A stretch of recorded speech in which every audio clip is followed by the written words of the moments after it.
এই তোমাকে কালকে যে পড়া দিছিলাম সবাই পড়া হয়েছে? ঠিক আছে, তাই সিয়াম তোমার একটা যোগ ধরি, তুমি একটা যোগ কও দি। স্যার কোন কি কইবেন? মনে কর তোরে আমি 2টা কুত্তা দিলাম, আরো 2টা দিলাম, তারপর আরো 2টা দিলাম, তা তোদের মোট কড়া কুত্তা হইবে?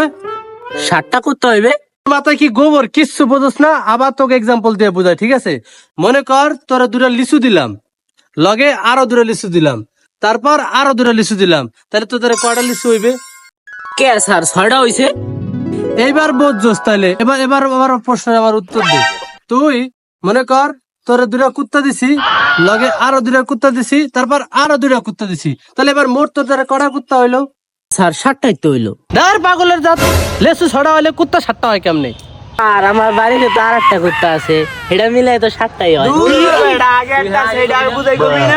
পাগলের জাতকে পড়াইতে পড়াইতে আমার জীবনটাই শেষ করে দিলাম। পাগল ছাগল পড়াইয়া যোগ বোঝে না, বিয়োগ বোঝে না, কিচ্ছু বোঝে না।